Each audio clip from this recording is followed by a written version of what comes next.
Despite all the gnashing and wailing of teeth, West Ham are only 3 points behind Newcastle United in the Premier League. And I don't know how that's happened. Well, I do. They've won one more game than us, I guess. But we're looking okay. It looks okay in the Premier League. Now, I think what I really want to say here is that the league table probably doesn't quite match the performances that we're seeing at the moment. But as a wise man once said, winning is what I do. And it turns out he does. He is winning games at the moment. But that doesn't mean there aren't lessons to be learnt here. And I really think it's important that David Moyes does start to learn some lessons. Gio has done a video earlier on in the season explaining why European qualification could go down to 8th in the Premier League. That's going to be really hard for West Ham. It really is, because it does look as if there's almost a separation between the top half and the bottom half. There's a bit of a gap opening up at the moment. And if West Ham can somehow win the game against Crystal Palace, which I know you'd probably look and think, well, maybe we should win a game against Crystal Palace, but I don't think it's going to be easy. But if we did manage to do that, then it would further enhance that. It would further increase that sort of separation there. However, there are teams below us who could finish above us, if you know what I mean. You know, Chelsea may well turn their form around, could not be on the realms of possibility that they finish above West Ham. I think if you look at Man United and Brighton and Newcastle, Aston Villa, the teams above us, they're going to be hard to catch, aren't they? But you know what? We're in 9th at the moment, and I guess that puts us into the mix. But I really hope that David Moyes is going to learn his lessons from the game that we just saw against Burnley. And I think one of the chief lessons there was just stop playing Danny Ings, mate. You know, it doesn't work. It's very frustrating, and I get frustrated. And look, I've said it numerous times. I've probably said it 20 times on these videos, that Danny Ings doesn't suit the system. But the fact that I'm still saying it means it's still happening. And I just don't know what David Moyes sees in him that makes him think this is going to work. I mean, the really weird thing is, when we were chasing the game and Mohammed Kudus, you know, did his wonderful stuff at the end, I mean, particularly the goal that he set up for Divin Mubama, that was possibly the sort of chance that Danny Ings might have liked. Maybe even a second cross. Maybe he'd have been in Souček's position. Who knows? But irrespective of that, we weren't doing that when Danny Ings was on the pitch. So even looking at it as positively as possible, when Danny Ings is on the pitch, we just don't play to his strengths. He leaves the pitch, and we do. It's not the first time that's happened this season, by the way. What more can Mubama do? The guy he's just replaced on the football pitch when we played Burnley is not scored in 21, 22 games, something like that. Now, Mubama gets subbed on and scores a goal. Not only that, he just looks more energetic. He just looks capable of running in behind the defenders. Not only that, he looks capable of poaching a goal. Well, that's the only reason. The only reason I can think of why you would have Danny Ings ahead of Mubama in that team would be because Danny Ings is a goal poacher. So then you might say, okay, the goal poaching supersedes or counteracts what Mubama can do, which is maybe hold the ball up a little bit better, maybe stretch the defence, his pressing, that sort of thing. Well, if Mubama's going to do the poaching anyway, then just have him in the bloody team. And I just don't know why he doesn't do it. I don't think there is any reason for him not to anymore. I don't even think he can equalise it in his mind if he doesn't. You give somebody a chance, and if they take their chance, then let them carry on.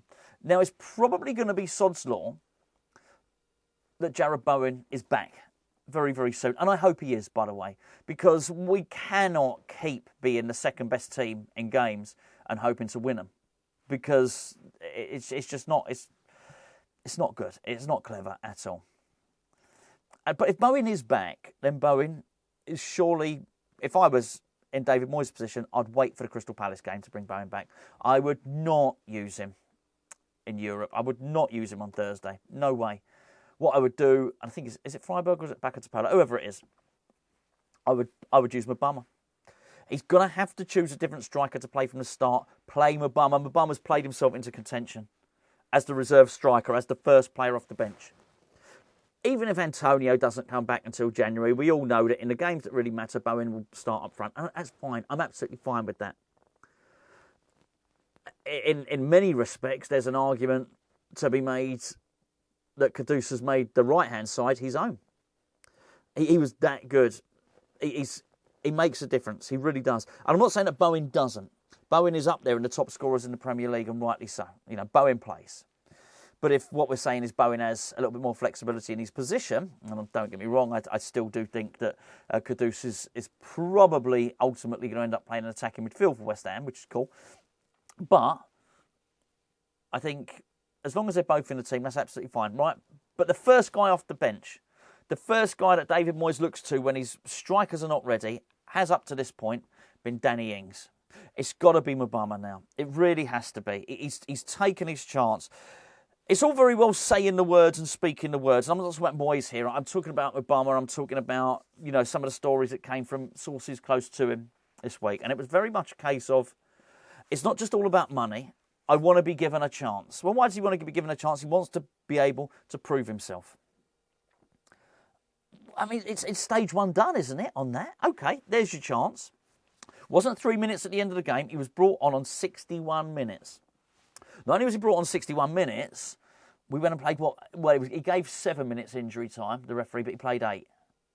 So it's not like he's had a couple of minutes. He's had a right old chunk of a game there. And I think he proved himself.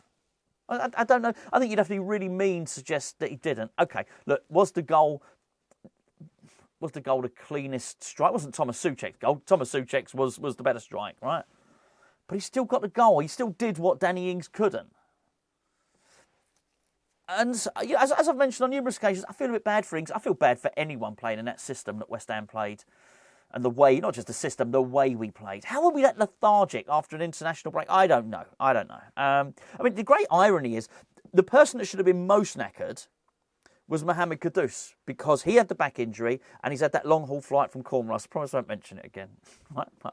I don't like flying. I certainly don't like long-haul flights. I mean, but he looked like he had the most energy out of everyone out there until Mubama came on. So, you know, to make the excuse that we were tired because of the international, well, the person probably most affected by it didn't look that knackered to me. So, I just wonder what happened with that, with the way that we were playing. And I've got some sympathy for Danny Ings or anyone else playing in that system, particularly when Paquetá's not firing. I mean, really, his radar was out, wasn't it? It really, really was. There was something wrong with his crosshairs. And he's got no excuse. He didn't play an international break. Hopefully he's been well rested. Apparently, Pablo Fornal said David Moyes gave him a load of time off and let them go back and spend time with their families. I don't know. I'm not suggesting that Paquetá flew back to Brazil. I don't know. I just don't know.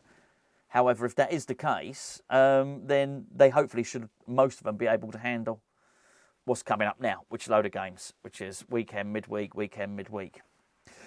But I'm quite positive about it, even though that was crap, and I do think what I said in the review, I thought we were the worst team. I thought that was a smash and grab raid. I don't feel that we deserve to win that game. However, there is something to be said for being able to snatch a game at the end.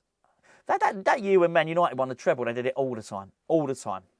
They'd go behind and they'd win games near the end of it. So it is a skill, but you know, it's something very different to having a team with Beckham and Giggs and Scholes and Keane and Sheringham and whatever, Andy Cole and all that sort of stuff. We're not going to be able to continually do that because we don't have the waves of possession and the waves of attacks that they do. First half, pretty crap, really. I mean, we just didn't threaten at all, did we? But ultimately, anyway, I'm waffling on and I'm digressing. I just think it's really, really important now. Mubama must have his chance. And I tell you what, Kudus is no, I would hope that Kudus has played himself into the team and he just doesn't ever get dropped anymore. I'm not suggesting he was going to be.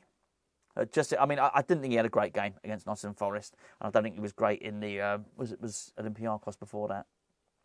But he is a match winner and he's outstanding. And I was worried about Bowen. I was worried about losing Bowen, that we would not be able to replace him with anyone as good. I think he's as good. And that doesn't mean I want Bowen to go. I want both of them in the team. In fact, I want to get another one like that. Another one of them, like Bowen and Kudus. I want to get another one of them for the left. I think that's pretty important as well, that we do that. I don't like Paquetá out there.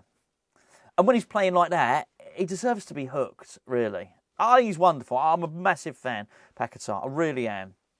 But I don't feel there's anyone ready. If he's playing crap like that, you should have him off and then get someone else in. So yeah, I'm not suggesting sell Bowen, but that's it for me. He's cemented himself. He really has. Anyway, onwards and upwards. Maybe some of the other results in terms of the teams above us didn't go particularly well for us. Newcastle won and won handsomely. I haven't seen the game. I know Chelsea had a man sent off. Obviously, Brighton won. I think that was a close game. Apparently, again, haven't seen it. But as I say, little gap opening up, and we're absolutely fine this season. 13 games played and 20 points is a good haul. And as I said, Newcastle, who are thought to be, sort of standard bearers and a bit of the benchmark, 13 games, have got 23 points. We're there. We're there and thereabouts. But how do we get a little bit better? Maybe, just maybe, get us getting a little bit better is when time comes and we've got to play a reserve team striker. Maybe, just maybe, David Moyes shouldn't be playing Danny Ings anymore.